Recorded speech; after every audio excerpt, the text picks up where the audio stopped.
think that it's night. Of course, it will only last for about 4 minutes, and so they'll get a little surprise if they're getting ready to go to bed and need to get ready for another few hours of daytime after.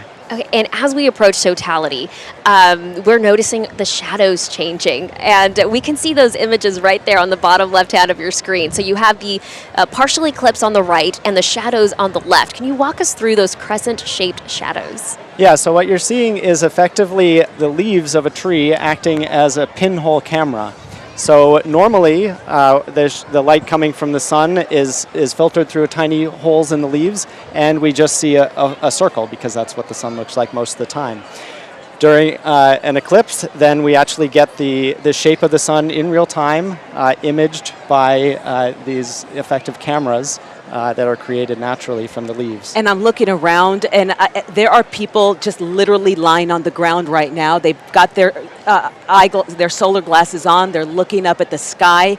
Everyone's got a smile on their face right now. Yeah, I'm seeing people laying down, and it's quiet out here. Yeah, it is definitely quieted down quite a bit, and everybody's attention is pretty much focused on the sun right now. What does this mean to you, this moment? Well, it's one of those things that is pretty rare for anybody to experience. A total solar eclipse only happens at any given place every few hundred years. That's correct. And so we're lucky to be here in Dallas for this one. The next one here will not be until the 24th century. Yeah, so 300 years or so. Yeah. So truly a once-in-a-lifetime experience. Tell us here in the last few minutes, I mean, we are 3 minutes away. Yep. What are you feeling? It is getting a lot darker here. It's a little bit hard to tell with the lights still on us, but I'm expecting those will be turned off pretty soon, and it definitely does not feel like daytime anymore. Yeah, and we can hear the announcers behind us. They are just letting everyone know that we have just a couple of minutes left until totality. And again, we are going to be turning off the lights for the duration of totality. There they go. And there they go. So our lights are turned off so that you can experience it. If you can't experience it yourself, you can keep it tuned right here. And just a reminder, we're also going to be quiet during the total eclipse. Are. When totality begins here in 2 minutes and 26 seconds, we're going to go quiet. Peak totality, don't forget, is at 1:42. All right, Dr. Simon, I'm going to do what you're doing. You have put on your solar sunglasses. I'm going to put mine on as well here. Oh, wow, that's awfully dark. I'll wait for a couple of minutes. But yeah, all eyes are in the sky right now. We're just 2 minutes away. Okay, what should we be doing right now, Dr. Simon? Well, everybody should still have their eclipse glasses on, looking up at the sun. You'll just see a tiny sliver of the sun remaining, but as long as that is still visible, then you need to have the eclipse glasses on. And in less than 2 minutes, we can take them off and experience totality. I'm already getting chills. What is your hope today? My hope has just been that the clouds will give us a good view, and fortunately, it looks like they're cooperating. Maria? Yeah, I mean, the same. I'm looking around, Cynthia, and I see little kids, and I see them with their parents, with their grandparents, just with their families, and they're silent. They're putting on their glasses, they're looking up, and the last time I witnessed a partial solar eclipse, and one of my favorite things to this day that I remember is just the new generation being inspired by science. I was so young when my love for math and science grew, and that's going to flourish today. We're gaining a whole new generation of astronomers. We are 1 minute away. We have crews all over North Texas getting ready to experience this really awe-inspiring moment. I mean, the partial eclipse has been incredible today. And here we are, 49 seconds away, and the announcers here at the Perot Museum reminding everyone to keep the solar glasses on until it's safe to take them off. You can hear the cheers in the background. Wow. As we are approaching the moment. Yeah, and I mean, again, we're going to be silent so that you can take it in as well, but Izzy, it is getting dark here in downtown Dallas. It sure is. Just 20 seconds away. Maria, here it is, the moment you've been waiting for a long time. A long time, years. 10-year-old me cannot believe that I'm here covering this event with you, Cynthia.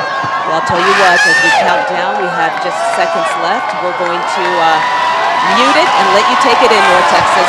3, 2, 1. Safe to take the glasses off. Wow.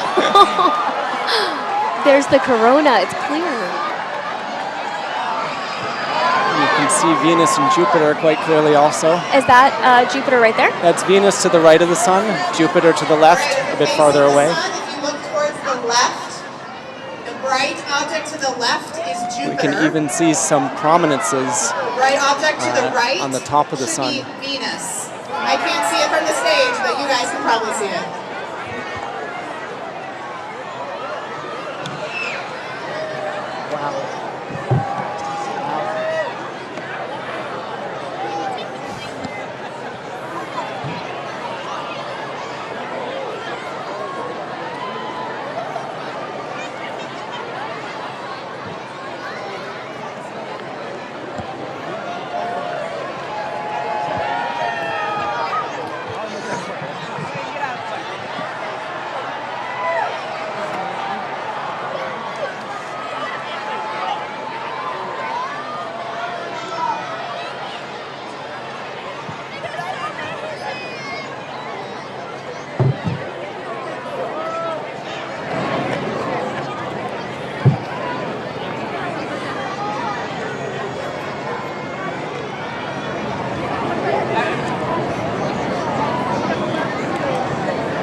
So if you look out about 5 o'clock on the face of the sun, there's a bright dot towards the bottom. I think that's a solar flare that you can see with the naked eye. Yeah. And we have less than a minute of totality left. So get your glasses ready.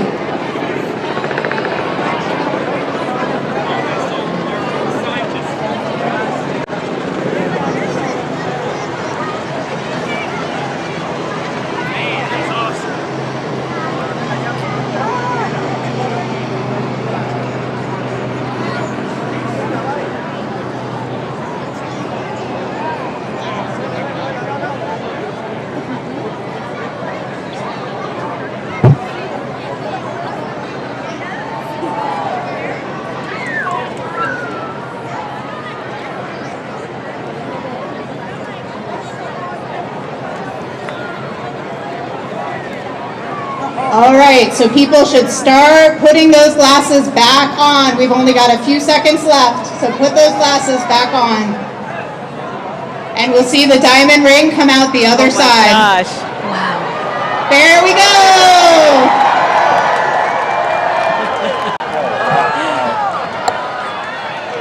Wow. All right, Maria. All right, keep those glasses Cynthia, on. You can keep watching the partial they were eclipse. right. And I don't thank you think- for being patient I don't with think I those can explain clouds. it. It's what an incredible feeling to witness that with thousands of people here at the Perot Museum. Total darkness, and the sky was completely clear. I, for days, was forecasting high cloud cover, and I saw none of it. So that allowed us to perfectly see the corona. We even saw a solar flare. I mean, right now the sun is in a really interesting stage where there's just a lot of activity, and we were able to see that with the naked eye. I don't think many people in the world can say that. Dr. Simon, what's your reaction? It's unlike anything that I've ever seen before. It's a natural phenomenon that happens so rarely that really it's completely unique, and you have to be here to experience it. Here comes the sun. So the band right now on the stage behind us is playing Here Comes the Sun, because the sun is returning. And surely, slowly but surely, everything will return back to normal. Dr. Simon, we were able to see Venus and Jupiter as well, plus that Yes. solar flare that Maria mentioned. That's right. We could have seen Mars and Saturn as well, but there happened to be a building in the way of getting to those. Well, we want to get back out to Sean Giggy, who has been waiting for this moment all morning. Sean, was it everything you'd hoped it would be? Oh my gosh. If you've been watching throughout the day, I've said a couple times that I love space. I'm more so, especially rocketry, astronauts, and space exploration. But still, like, I didn't think, I'm a big softie, so I'll preface it with that, but I didn't think I would be as emotional as I was. My eyes were welling up with tears there. It was just to think of, like, how beautiful our universe is and how we're just such a small piece of it. And not only that, but humanity has perfected the science and the math and the physics to figure out years and years in advance that that's going to happen. They're able to give, the smartest people in the world are able to give us this experience because they can plan on it. They know when it's going to happen. And just to be able to have that experience in this giant universe, there's no other planet that you can see an eclipse like that. Not on Mars, not on Jupiter, nowhere, because their moons and the sun, just the perspective, the distance from them, it's not the same. We just can't get that on any of their planets. So how fortunate we are to have that is incredible. I just want to ask real quick, I'm sitting next to Sean still. Sean from Saskatchewan, was it worth it to come all the way down here?